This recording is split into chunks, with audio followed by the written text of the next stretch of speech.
우리가 살아가는 이 세상에는요, 사실 눈에 보이지 않는 거대한 강이 하나 흐르고 있습니다. 매일 아침 우리가 눈을 뜨고 일하고 잠자리에 들 때까지 아주 조용하지만 단 한순간도 멈추지 않고 흐르면서 우리 모두의 삶에 영향을 미치죠. 그게 바로 돈이라는 이름의 강입니다. 오늘 이 거대한 강의 흐름이 어디서 시작해서 어디로 흘러가는지 그 물줄기를 함께 따라가 보려고 합니다. 정말 열심히 일하는데 이상하게 계속 제자리를 맴도는 기분이에요. 혹시 주변에서 이런 이야기를 들어보셨거나 직접 이런 생각을 해보신 적 없으신가요? 월급날 통장에 찍힌 숫자를 보면서 잠시 마음은 놓이지만 카드값이며 생활비, 공과금 같은 것들이 빠져나가고 나면 또다시 텅 비어버리는 것 같은 느낌? 미래를 생각해서 허리띠를 졸라매고 저축도 해보는데 몇 년 전이랑 비교해서 삶이 확 나아졌다는 체감은 잘 들지 않고요. 마치 헬스장의 러닝머신 위를 열심히 달리는 것처럼 땀은 나는데 창밖 풍경은 계속 그대로인 것만 같은 기분. 도대체 이 막연하고 답답한 느낌은 어디서 오는 걸까요? 우리가 매달 차곡차곡 모으는 저축, 또 매일 아침 출근해서 얻는 월급, 그 안에는 사실 그냥 숫자가 아니라 우리의 시간과 땀이 고스란히 담겨 있는 거잖아요. 그런데 이 모든 것의 진짜 가치는 과연 뭘까요? 한번 이렇게 생각해 보면 어떨까요? 딱 10년 전에 10,000원 한 장 들고 동네 마트에 갔을 때 살 수 있었던 것들을 한번 떠올려 보세요. 그리고 지금 똑같은 10,000원을 들고 갔을 때 과연 그때랑 똑같은 물건들을 살 수 있을까요? 아마 아닐 겁니다. 이처럼 돈의 가치라는 건 우리가 생각하는 것처럼 가만히 고정되어 있는 게 아니에요. 어쩌면 이 질문은 숫자를 넘어서 우리 사회가 유지되는 가장 기본적인 약속에 대한 이야기일지도 모릅니다. 만약에 우리가 느끼는 이 불안감의 진짜 원인이 우리가 딛고 써 있는 이 경제라는 땅 자체가 아주 조용히 거의 우리가 눈치채지 못할 만큼 서서히 움직이고 있기 때문이라면 어떨까요? 우리는 앞으로 나아가려고 정말 애를 쓰고 있는데 우리가 딛고선 발밑의 땅이 우리도 모르게 조금씩 뒤로 움직이고 있었던 건 아닐까요? 자, 이제 그 보이지 않는 거대한 움직임이 언제부터 그리고 어떻게 시작되었는지 실제 숫자를 통해 직접 한번 확인해 보겠습니다. 이야기는 지금으로부터 약 40년 전 1986년 미국에서 시작됩니다. 그때 당시 미국 경제 전체에 흐르던 돈의 총량, 이걸 어려운 말로 통화량이라고 하는데요. 이게 약 2조 5천억 달러였습니다. 당시 세계 경제의 중심이었던 미국에 풀린 돈이 이 정도 규모였던 거죠. 지금은 감이 잘 안 오실 수 있는데 이 숫자를 한번 기억해 두시면 좋을 것 같아요. 왜냐하면 이게 바로 우리가 출발할 기준점이기 때문입니다. 바로 이 숫자를 기준으로 세상의 모든 가치는 아주 조용하지만 또 아주 극적으로 재편되기 시작합니다. 그리고 지금입니다. 40년도 채 지나지 않은 오늘, 아까 그 숫자가 어떻게 변했을까요? 22조 달러를 훌쩍 넘어섰습니다. 계산해보면 무려 9배 가까이 불어난 겁니다. 이건 그냥 뒤에 0이 몇 개 더 붙은 그런 단순한 이야기가 아니에요. 세상에 존재하는 돈의 양 자체가 이렇게나 거대하게 팽창했다는 뜻입니다. 비유하자면 예전에는 졸졸 흐르던 작은 시냇물이었는데 이제는 모든 걸 집어삼킬 듯한 거대한 홍수가 되어버린 셈이죠. 그리고 이 보이지 않는 돈의 홍수가 우리 삶의 모든 것을 아주 조용히 바꾸고 있는 겁니다. 이렇게 갑자기 강의 물줄기가 불어난 데에는 몇 번의 결정적인 순간들이 있었습니다. 첫 번째는 아마 많은 분들이 기억하실 2008년 글로벌 금융위기였죠. 전 세계 경제가 무너지기 직전까지 가니까 각 나라의 중앙은행들이 양적 환화라는 이름으로 돈을 그냥 찍어서 시장에 직접 쏟아붓기 시작했습니다. 당장 급한 물을 꺼야 하니까 돈으로 위기를 덮어버린 거죠. 그리고 그게 끝이 아니었어요. 이후 2010년대 내내 이어진 아주 낮은 금리, 초저금리 시대는 사람들이 더 쉽게 돈을 빌려서 어딘가에 투자하게 만들었고 돈의 흐름은 더 빨라졌습니다. 그러다 2020년 전 세계를 멈추게 한 팬데믹이 터지자 각국 정부는 경제를 살리기 위해 역사상 유례를 찾아볼 수 없는 엄청난 규모의 돈을 또다시 풀었습니다. 마치 강 상류에 있던 거대한 댐 3개가 차례대로 무너져 내린 것과 같았죠. 그렇게 조용히 흐르던 시냇물은 어느새 누구도 막을 수 없는 거대한 홍수가 되었습니다. 이 홍수는 모든 것을 적십니다. 특히 눈에 보이지 않기 때문에 더 강력하게 우리 경제의 가장 깊은 곳까지 스며들면서 세상 모든 것의 가치를 새로 쓰고 있습니다. 자, 이쯤에서 한번 생각해 볼 게 있어요. 이 거대한 돈의 홍수 속에서 우리는 사실 각자 다른 배를 타고 있는 것과 같습니다. 어떤 사람은 월급을 받아서 은행에 차곡차곡 저축하는 아주 안전해 보이는 현금이라는 배를 타고 있습니다. 그런데 강물이 계속 불어나면 어떻게 될까요? 이 배에 실린 돈의 가치는 점점 희석될 수밖에 없어요. 마치 맑은 물 한 컵에 설탕 한 스푼을 넣었을 때와 거대한 강물에 똑같이 설탕 한 스푼을 넣었을 때 단맛이 전혀 다른 것처럼 말이죠. 반면에 다른 누군가는 부동산이나 주식 같은 자산이라는 배를 타고 있습니다. 이 배들은 좀 달라요. 불어난 강물의 수위를 따라서 함께 위로 떠오르는 성질이 있죠. 왜냐하면 시중에 돈이 많아지면 그 돈들이 갈 곳을 찾아 자산으로 몰리면서 가격을 밀어 올리는 경향이 있으니까요. 그렇다면 이 두 개의 다른 배가 시간이 흐르면서 어떤 차이를 만들어냈을까요? 이 자료가 그 결과를 아주 명확하게 보여줍니다.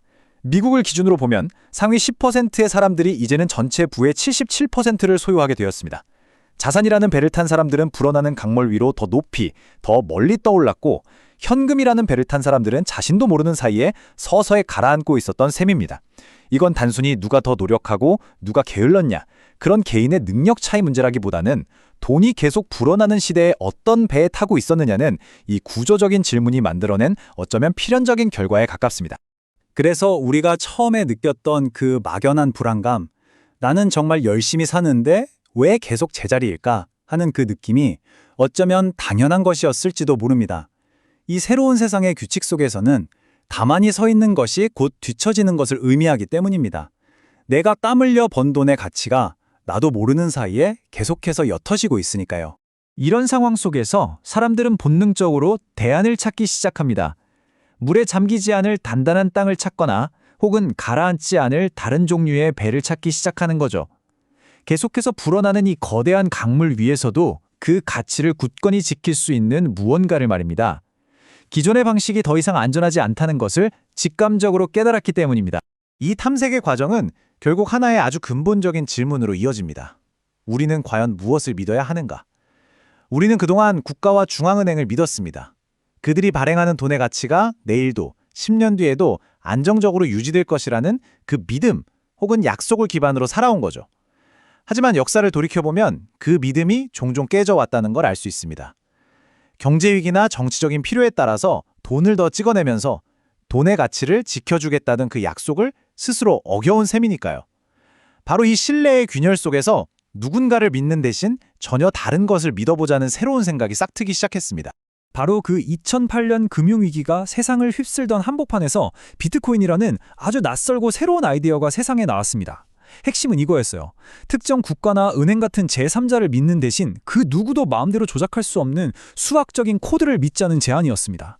가장 큰 특징은 총 발행량이 2100만 개로 영원히 고정되어 있어서 누구도 더 찍어낼 수 없다는 점입니다.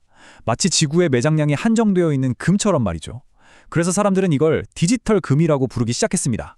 계속 불어나는 돈의 홍수 속에서 내 가치를 지켜줄 새로운 형태의 방주가 될 수 있지 않을까 하는 기대감 때문이었죠. 하지만 이것은 단지 한 개인의 이야기나 비트코인 하나만의 이야기가 아닙니다. 이 거대한 돈의 흐름은 이제 전 세계적인 변화의 물결을 만들어내고 있습니다. 마치 하나의 거대한 강이 여러 갈래로 나뉘어 흐르기 시작한 것처럼 세계는 완전히 새로운 시대로 접어들고 있습니다. 지금 세계는 마치 화폐의 춘추 전국 시대를 맞이한 것 같습니다. 각 세력들이 저마다의 목표를 가지고 새로운 형태의 돈을 만들고 있어요. 중국 같은 나라는 국가의 통제력을 더 강화하기 위해서 디지털 위안화를 만들고, 브릭스 국가들은 미국의 달러 중심 체제에서 벗어나기 위해서 자기들만의 결제 시스템을 만들려고 합니다. 페이스북 같은 거대한 IT 기업들은 전 세계 수십억 명의 사용자를 기반으로 스테이블 코인이라는 새로운 금융 네트워크를 꿈꾸고 있고요. 그리고 이 모든 것들과는 별개로 특정 주인이 없는 비트코인은 국경 없는 중립적인 대안으로 그 자리를 지키고 있습니다. 각기 다른 깃발을 든 배들이 새로운 금융의 바다에서 주도권을 잡기 위해 치열하게 경쟁하는 모습이죠. 이 거대한 변화를 아주 조용하지만 명확하게 보여주는 지표가 하나 있습니다. 현재 전 세계에서 중국을 최대 무역 파트너로 삼고 있는 나라가 약 150개국에 달합니다. 반면에 미국을 최대 파트너로 하는 나라는 약 30개국 정도입니다.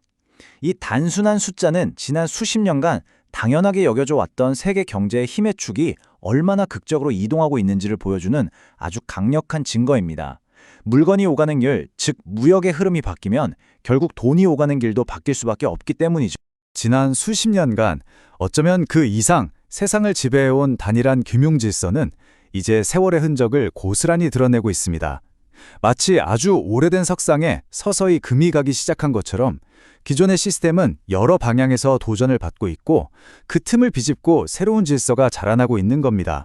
조금만 더 천천히 이 모든 흐름을 짚어보면 우리는 지금 정말 역사적인 전환의 한가운데 서 있다는 것을 알 수 있습니다. 하나의 거대한 강, 즉 달러가 세상을 지배하던 시대에서 이제는 여러 개의 물줄기가 각자의 힘을 겨루는 시대로 변하고 있습니다. 그리고 더 근본적으로는 국가나 은행 같은 거대한 기관을 믿어야만 했던 시스템에서 이제는 그 기관을 계속 믿을 것인지 아니면 인간의 개입이 불가능한 코드를 믿을 것인지 우리에게 새로운 선택지가 주어진 시대로 넘어가고 있는 것이죠. 이 거대하고 복잡하게 얽힌 이야기는 결국 다시 우리 각자의 삶으로 돌아옵니다. 이 모든 변화의 파도 앞에서 우리 한 사람 한 사람은 이 새롭고 낯선 지형을 항해하고 있는 여행자들인 셈입니다. 어떤 배를 선택하고 어떤 지도를 믿고 또 어느 방향으로 나아갈지 이제는 스스로 결정해야 하는 시대에 살고 있는 것이죠. 돈의 의미 자체가 뿌리부터 흔들리고 있는 시대. 오늘 우리가 함께 따라온 이 거대한 흐름의 끝에서 한 번쯤 우리 스스로에게 물어볼 질문일지도 모릅니다. 당신은 그리고 우리는 앞으로 무엇을 믿음의 기준으로 삼고 우리의 소중한 가치를 지켜나가야 할까요? 이 질문에 정해진 답은 아직 어디에도 없습니다. 그저 우리 각자의 선택을 기다리는 조용한 질문만이 거대한 강처럼 우리 앞에 놓여 있을 뿐입니다.